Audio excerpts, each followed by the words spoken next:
ಸಮನ್ವಯ ಸಮಿತಿ ಕನ್ನಡವೇ ಸತ್ಯ ಪ್ರತಿಷ್ಠಾನ ಗದ್ಯ ಬರೆಹದ ಮಿಂಚುಗೊಂಚಲು ಯೂಟ್ಯೂಬ್ ಪ್ರಸಾರ ಮಾಲೆ ಕಥಾ ಸಂಕಲನ ಚದುರಿದ ಚಿತ್ತಾರಗಳು ಕಥೆ ಬಯಕೆ ಫಲಿಸಿತು.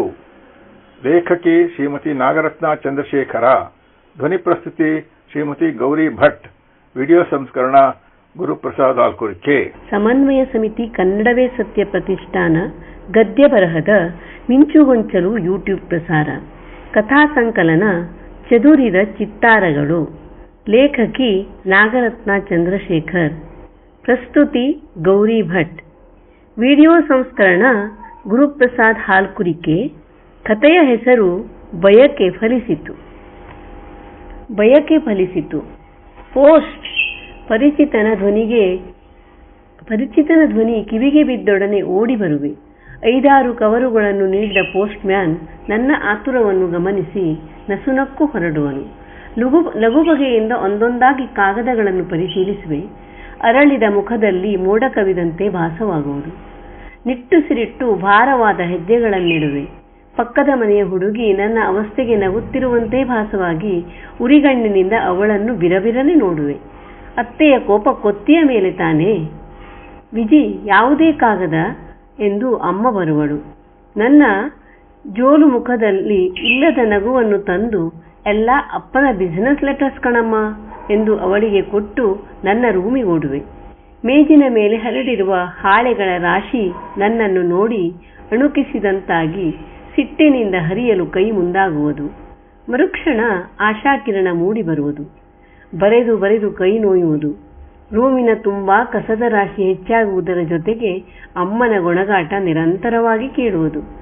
ಯಥಾಪ್ರಕಾರ ದಿನವೂ ಪೋಸ್ಟ್ ಮ್ಯಾನ್ ಅನ್ನು ಎದುರು ನೋಡುವುದು.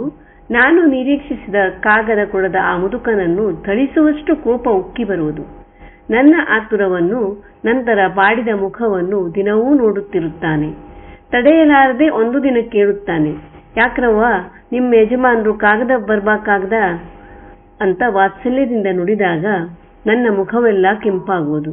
ಅವನ ಅಧಿಕ ಪ್ರಸಂಗದಿಂದ ತಾಳ್ಮೆ ತಪ್ಪಿದರೂ ಸುಂದರ ಕಲ್ಪನೆಯಲ್ಲಿ ಮುಳುಗಿ ನಸು ನಗುವೆ.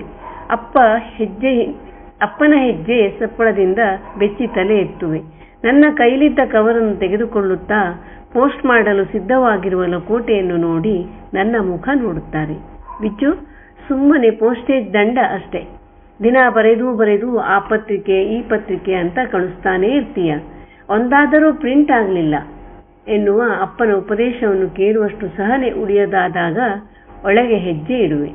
ವಿಜಯ, ನೀನು ಕಥೆಗಾರ್ತಿ ಆಗುವಷ್ಟರಲ್ಲಿ ನನಗೆ ಮದುವೆ ಮಕ್ಕಳು ಎಲ್ಲ ಆಗೋಯ್ತಲ್ಲೇ ಎಂಬ ರಾಧೆಯ ವ್ಯಂಗ್ಯ ನುಡಿ ನೆನಪಾದಾಗ ಅವಡುಗಚ್ಚುವೆ. ಎಂದಾದರೊಂದು ದಿನ ಆಗುವೇನಾ ಲೇಖಕಿ, ಸಾಹಿತ್ಯದೊಳಗೆ ಮಾಡುವೇನಾ ಚಕಮುಕಿ ಎಂದು ಹಾಡಿ ಕುಣಿಯಬೇಕೆಂಬ ಮನಸ್ಸಿಗೆ ಕಡಿವಾಣ ಹಾಕುವೆ. ನಾನು ದೊಡ್ಡ ಲೇಖಕಿಯಾಗಿರುವಂತೆ ನನ್ನ ಸಹಿಗಾಗಿ ಮುತ್ತಿರುವ ಗೆಳತಿಯರು ಹೆಮ್ಮೆಯಿಂದ ಬೀಗಿ ನಿಂತ ನಾನು ನನ್ನ ಪ್ರಶಸ್ತಿ ಕಾದಂಬರಿಯ ಕುರಿತು ಭಾಷಣ ಮಾಡುತ್ತಿರುವಂತೆ ನನ್ನ ಭ್ರಮೆಯ ಚಕ್ರ ಒಮ್ಮೆಲೆ ಕಡಿಯುವುದು. ಲೇ ವಿಜಿ, ಯಾವಾಗ ನೋಡಿದ್ರೂ ಕಥೆ ಕಾದಂಬರಿ ಅಂತ ಕುಣಿತಿರು. ಒಂದು ಕೆಲಸ ಬಗ್ಗೆ ಏನೂ ಕೇಳಬೇಡ. ಹೋದ ಮನೆಯಲ್ಲಿ ಏನು ಪೂರೈಸುತ್ತೀಯೋ ನಾನ್ ಬೇರೆ ಕಾಣೆ. ನಿನ್ನ ಗಂಡನಿಗೆ ಬರೀ ಕತೆ ಬರದೆ ಹೊಟ್ಟೆ ತುಂಬಿಸ್ತೀಯೇನೋ. ಅಮ್ಮನ ಸಿಡಿಮಿಡಿಯನ್ನು ಕೇಳಿದೊಡನೆ ಒಲೆಯ ಮೇಲಿಟ್ಟ ಹಾಲಿನ ಜ್ಞಾಪಕ ಬಂದು ಅಡುಗೆ ಮನೆಗೋಡುವೆ. ಉಕ್ಕು ಸುರಿದು ಒಲೆಯೆಲ್ಲ ತಣ್ಣಗಾಗಿ ನನ್ನ ಪಿತ್ತ ನೆತ್ತಿಗೇರಿತ್ತು. ಥತ್, ಈ ಕತೆ ಸಹವಾಸ ಸಾಕಪ್ಪ, ಎಲ್ರ ಕೈಲೂ ಬಯಸ್ಕೊಳ್ಳೋದೇ ಆಯ್ತು ಎಂಬ ನಿರ್ಧಾರ 101ನೇ ಬಾರಿ ದೃಢವಾಗಿ ಮಾಡಿ ಉಸಿರೆಳೆಯುವೆ. ಮರೆಯಲಿತ್ನಿಸುವಾಗಲೇ ಗಾಳಿ ಹಾಕುವಂತೆ ನನ್ನ ಬಾಲ್ಯದ ಗೆಳತಿ ಪದ್ಮಿನಿ ಬರುವಳು. ಕಾಡು ಹರಟೆ ಸಾಗುವಾಗ ನನ್ನ ಸಾಹಿತ್ಯ ಸೃಷ್ಟಿಯ ಬಗ್ಗೆ ಕಾಳಜಿ ತೋರುವಳು. ನಾನು ನಿರಾಶವಾದಿಯಂತೆ ಕತ್ತು ಹಾಕುವೆ. ಹೋದ ವರ್ಷ ಮದುವೆಯಾದ ಪದ್ಮಿನಿ ಏನೋ ಮಹಾ ಅನುಭವ ಇರುವವಳಂತೆ ಉಪದೇಶಿಸುವಳು. ನಿನ್ನ ಕಾಗಕ್ಕ ಗುಬ್ಬಚ್ಚಿ ಪುರಾಣ ಯಾರು ಕೇಳ್ತಾರಿಯೇ, ಸ್ವಲ್ಪನಾದರೂ ತಿಲ್ಲಿರಬೇಕೇ ಅಂತ ಕಣ್ಣು ಮಿಟುಕಿಸಿದಾಗ, ಏನು ಥ್ರಿಲ್ ನಿನ್ನ ತಲೆಕಾಯಿ, ಆ ಅಶ್ಲೀಲ ಎಲ್ಲ ಬರೆಯಕ್ಕೆ ನಂಗೆ ಬರಲ್ಲಮ್ಮ, ಪ್ರಿಂಟ್ ಆಗದಿದ್ದರೆ ಅಷ್ಟೇ ಹೋಯಿತು ಎಂದಾಗ ಅವರು ಜೋರಾಗಿ ನಗುವಾಗ ನಾನು ಧ್ವನಿಗೂಡಿಸುವೆ.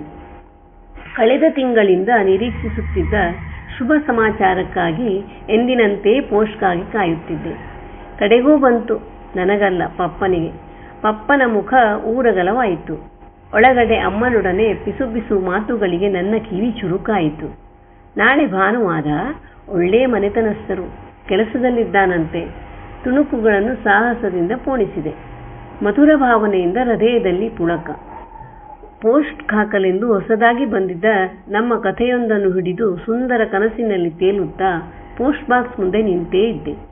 ತಟ್ಟನೆ ವಾಸ್ತವ ಜಗತ್ತಿಗೆ ಮರಳಿ ಸುತ್ತಲೂ ಯಾರಾದರೂ ನೋಡಿದರೇನೋ ಎಂದು ದೃಷ್ಟಿ ಸಮಾಧಾನದ ಉಸಿರೆಳೆದೆ. ಇನ್ನೂ ಪ್ರಿಯತಮನನ್ನು ಎದುರು ನೋಡುವ ನವವಧುವಿನಂತೆ ಪೋಸ್ಟ್ಗಾಗಿ ಶಬರಿಯಂದದಿ ದಿನವೂ ಕಾಯುವುದು ಹಣೆಬರಹ. ಚಿಕ್ಕ ಹುಡುಗಿಯಾಗಿದ್ದಾಗ ಬೇರೆಯವರು ಬರೆದ ಕಥೆಗಳನ್ನು ಓದಿ ಅವರ ಹೆಸರಿನ ಜಾಗದಲ್ಲಿ ನನ್ನ ಹೆಸರನ್ನು ಬರೆಯಲು ಸಂತೋಷ ಪಡುತ್ತಿದ್ದೆ. ಕಾಲೇಜಿನಲ್ಲಿ ಕಥಾಸ್ಪರ್ಧೆಗಾಗಿ ವಿಶೇಷವಾಗಿ ಸೃಷ್ಟಿಸಿದ ನನ್ನ ಕಥೆಯ ಗತಿ ಏನಾಯಿತೋ ತಿಳಿಯಲೇ ಇಲ್ಲ. ತುಂಬಾ ಪಾರ್ಶಿಯಾಲಿಟಿ ಕಣೆ, ನನ್ನ ಕತೆ ತುಂಬಾ ಚೆನ್ನಾಗಿತ್ತು ಅಂತ ಗೆಳತಿಯರ ಮಧ್ಯೆ ಸಮಾಧಾನ ಪಡೆದಿದ್ದೆ. ಇಂದು ಎಲ್ಲ ಶುಭ ಶಕುನವೇ. ವಾರ ಭವಿಷ್ಯದಲ್ಲಿ ಲೇಖನಿಯಿಂದ ಭಾಗ್ಯ ಎಂದಿದೆ.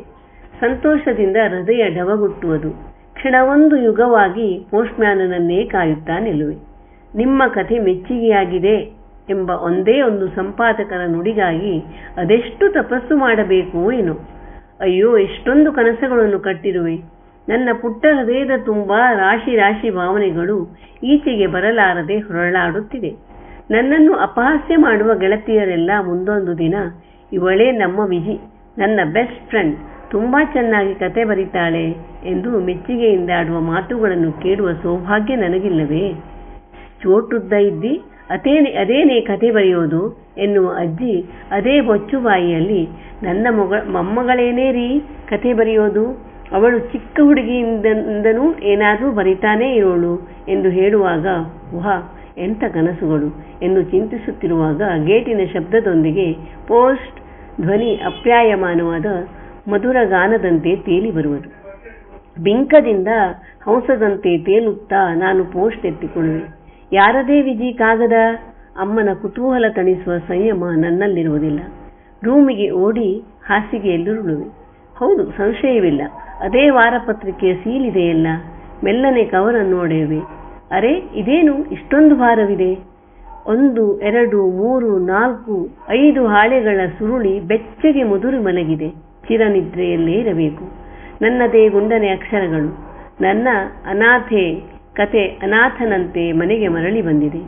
ವ್ಯತೆಯಿಂದ ಮನಸ್ಸು ಭಾರವಾದರೂ ಮಾಮೂಲಿನಂತೆ ಯಾರಾದರೂ ನೋಡಿಯಾರು ಎಂದು ಯಥಾಪ್ರಕಾರ ಅದರ ಜಾಗ ಸೇರಿಸುವೆ. ನನ್ನ ಅನಾಥೆಗೆ ಆ ಬೀರುವಿನಲ್ಲಿ ಬೇಜಾರಾಗದು. ಅಲ್ಲಿ ಒಳ್ಳೆಯ ಕಂಪನಿ ಕೊಡಲಿಕ್ಕೆ ಇಂಥ ಅನೇಕ ಕವರುಗಳು ಸ್ವಸ್ಥವಾಗಿ ಕುಳಿತಿದೆ ಹೊಸಬರನ್ನು ಆಹ್ವಾನಿಸಲು. ಕೈಗೆ ಸಿಕ್ಕಿದ್ದನ್ನೆಲ್ಲ ಬೆಂಕಿ ಹಚ್ಚಿ ಭಸ್ಮ ಮಾಡುವಷ್ಟು ಕೋಪ ಆವರಿಸುವುದು. ನನ್ನ ಹುಚ್ಚುತನದ ಕತೆಗಳಿಗೆ ಆ ಸಂಪಾದಕ ಮಹಾಶಯರು ಎಷ್ಟು ನಕ್ಕಿರಬಹುದು ಎಂದು ಚಿಂತಿಸುವೆ. ನನ್ನ ಅಂಗೈ ರೇಖೆಗಳ ಉಜ್ವಲ ಭವಿಷ್ಯ ಹಾಗಾದರೆ ಶೂನ್ಯವೇ? ಯಾರನ್ನು ಕೇಳುವುದು? ಹಾಗಾದರೆ ಮೊನ್ನೆ ಕಳುಹಿಸಿದ ನವ್ಯ ಕಥೆಯ ಗತಿಯೂ ಇದೆಯೇ ಎಂದು ಚಿಂತಿಸುವೆ. ಭಾನುವಾರ ಓಡೋಡಿ ಬರುವುದು. ಮನೆಯಲ್ಲಿ ಹಬ್ಬದ ವಾತಾವರಣ. ಸಂಜೆಗೆ ನನ್ನ ವಿಶೇಷ ಅಲಂಕಾರ. ಗಂಡಿನವರನ್ನು ಸಂಭ್ರಮದಿಂದ ಎಲ್ಲರೂ ಉಪಚರಿಸುತ್ತಿದ್ದಾರೆ. ನನ್ನ ಕಥಾನಾಯಕಿಯಂತೆ ನಾನು ಭಾರವಾದ ತುಂಬು ಹೆಜ್ಜೆಗಳನ್ನಿಡುತ್ತಾ ಲಜ್ಜೆಯಿಂದ ಮುಖ ತಗ್ಗಿಸಿ ಬರುವೆ. ಮೆಲ್ಲನೆ ನನ್ನ ಮುಖವೆತ್ತಿ ಓರೆ ನೋಟ ಬೀರುವೆ. ತುಂಟತನದ ಮುಗುಳ್ನಗೆಯ ಜೋಡಿ ಕಣ್ಣುಗಳು ಎವೆಯಿಕ್ಕದೆ ನನ್ನನ್ನೇ ದಿಟ್ಟಿಸಿದಾಗ ನನ್ನೆದೆ ತಲ್ಲಣಿಸುವುದು. ಮುಖವೆಲ್ಲ ಓಕುಳಿಯಂತೆ ಕೆಂಪಗಾದ ನನ್ನನ್ನು ಗಂಡಿನ ತಾಯಿ ಪ್ರಶ್ನಿಸುವರು. ನಿನ್ನ ಹೆಸರೇನು ಮಗು? ವಿಜಯಶ್ರೀ ಎಂದು ಮೆಲ್ಲನು ಸಿರಿ ಓರೆಗಣ್ಣಿನಲ್ಲಿ ನೋಡಿದಾಗ ಆ ಭೂಪತಿ ತಲೆದೂಗಿ ನಗುತ್ತಿರುವುದೇಕೆ? ನನಗೆ ಅರ್ಥವಾಗದೆ ಚಡಪಡಿಸುವೆ. ಮಾತಿನ ಮಧ್ಯೆ ಹುಡುಗನ ಹೆಸರು ಶ್ರೀಧರ ಎನ್ನುವುದು ಅರಿವಾದಾಗ ಹೆಸರನ್ನು ಪೆಪ್ಪರಮೆಂಟಿನಂತೆ ಚಪ್ಪರಿಸುವೆ. ಬಂದವರು ಮಾತುಕತೆ ನಂತರ ಮಾಮೂಲಿನಂತೆ ಕಾಗದ ಬರೆದು ತಿಳಿಸುತ್ತೇವೆ ಎಂದು ಹೊರಡುವರು. ಬಾಗಿಲ ಬಳಿ ನಿಂತ ಹುಡುಗ ನನ್ನತ್ತ ನೋಡಿ ಕಣ್ಣು ಮಿಟುಕಿಸಿ ತಕ್ಷಣ ಯಾರಾದರೂ ನೋಡಿದರೆ ಎಂದು ಭಯದಿಂದ ಹೊರಡುವನು. ಛೀ, ಎಂಥ ಪುಂಟು ಹುಡುಗ ಇವನು, ಖಂಡಿತ ಇವನನ್ನು ನಾನು ಮದುವೆಯಾಗಲಾರೆ ಎಂದು ಮನಸ್ಸಿನಲ್ಲಿ ನಿರ್ಧರಿಸುವೆ. ದಿನಗಳು ಉರುಳಿದಂತೆ ನಿರಾಸಕ್ತಿ ಹೆಚ್ಚಾಗುವುದು. ಪತನವೆಂಬ ಹೊಸ ಕತೆ ಮೇಜಿನ ಡ್ರಾನಲ್ಲಿ ಬೆಳಕು ಕಾಣದೆ ಪರಿತಪಿಸುತ್ತಿದೆ. ಯಾವುದರಲ್ಲೂ ಉತ್ಸಾಹವಿಲ್ಲ. ಪೋಸ್ಟ್ ಎಂಬ ಶಬ್ದ ಕರ್ಕಶವಾಗಿ ಕೇಳಿಬರುವುದು. ಯಥಾಪ್ರಕಾರ ಹೋಗಿ ಪೋಸ್ಟ್ ತೆಗೆದುಕೊಂಡೆನಾದರೂ ಒಡೆಯುವ ಉತ್ಸಾಹ ಮಾಯವಾಗಿತ್ತು. ನನ್ನ ಅಡ್ರೆಸ್ಸಿಗಿದ್ದ ಲಕೋಟೆಯನ್ನು ಒಡೆಯುವೆ. ಕವರೊಳಗಿನಿಂದ ಪುಟ್ಟ ಕಾಗದ ಒಂದು ನನಗಾಗಿ ಇಣುಕಿ ನೋಡಿದಾಗ ಹೊರತೆಗೆದು ಓದುವೆ. ಡಿಯರ್ ವಿಜಿ, ಹಾಗಂತ ಕರೆಯಬಹುದು ತಾನೇ? ನಿಮ್ಮ ಕತೆ ಆಕಾಂಕ್ಷೆ ಸುಂದರವಾಗಿದೆ. ಅದನ್ನು ಪ್ರಕಟಿಸಲು ಹರ್ಷಿಸುತ್ತೇವೆ. ನಿಮ್ಮ ಕತೆಗಿಂತಲೂ ಸುಂದರವಾಗಿರುವ ನೀವು ಕೂಡ ಮೆಚ್ಚುಗೆಯಾಗಿದ್ದೀರಿ. ಮುಂದಿನ ಮಾತುಕತೆಗೆ ನಮ್ಮ ತಂದೆ ತಾಯಿ ಬರುತ್ತಾರೆ. ಭಾನುವಾರದ ನೆನಪು ನಿಮಗಿರುವುದೆಂದು ಭಾವಿಸಿರುವೆ. ನಿಮ್ಮವ ಶ್ರೀಧರ, ಉಪಸಂಪಾದಕ, ಮಧುವನ ವಾರಪತ್ರಿಕೆ. ಉದ್ವೇಗದಿಂದ ನನ್ನ ಕೈ ನಡುಗುವುದು. ನಾಚಿಕೆಯಿಂದ ಕೆಂಪಾದ ನನ್ನನ್ನು ಅಮ್ಮ ಬಾಗಿಲಲ್ಲೇ ತಡೆವರು. ಏನೇ ಇಷ್ಟೊಂದು ಖುಷಿ, ಕತೆ ಪ್ರಿಂಟ್ ಏನಾದರೂ ಆಯ್ತೇನು ಎಂದು ಪ್ರಶ್ನಿಸಿದಾಗ ಮೌನದಿಂದ ಕಾಗದವನ್ನು ಅವರ ಕೈಗೆ ಕೊಟ್ಟು ಒಳಗೋಡುವೆ. ಕಡೆಗೂ ನನ್ನ ಬಯಕೆ ಫಲಿಸಿತ್ತು. ನಮಸ್ಕಾರ.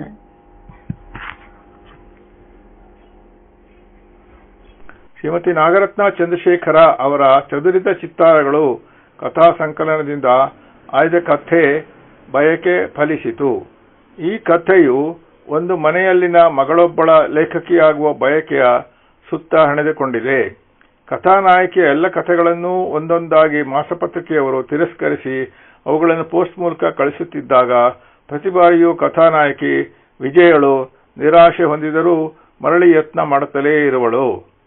ಕೊನೆಗೆ ಇವಳ ಪ್ರಯತ್ನಕ್ಕೆ ಪ್ರತಿಫಲವೋ ಎಂಬಂತೆ ಅದೇ ಮಾಸಪತ್ರಿಕೆಯ ಉಪಸಂಪಾದಕನು ತನ್ನ ತಂದೆ ತಾಯಿಗಳೊಂದಿಗೆ ಇವಳ ಮನೆಗೆ ಬಂದು ಇವಳನ್ನು ವಿವಾಹವಾಗಲು ಒಪ್ಪಿ ಅವಳ ವೈವಾಹಿಕ ಜೀವನದ ಕನಸನ್ನು ನನಸಾಗುವುದರ ಮೂಲಕ ಅವಳ ಬಯಕೆಯನ್ನು ಪೂರೈಸುವನು. ಕಥೆಯ ನಿರೂಪಣೆ ಸೊಗಸಾಗಿದ್ದು ಅದನ್ನು ಮತ್ತೊಬ್ಬ ಲೇಖಕಿಯು ಸುಂದರವಾಗಿ ಪ್ರಸ್ತುತಪಡಿಸಿರುವರು. ಲೇಖಕಿ ಹಾಗೂ ಪ್ರಸ್ತುತಿಕಾರರಿಗೆ ಅಭಿನಂದನೆಗಳು.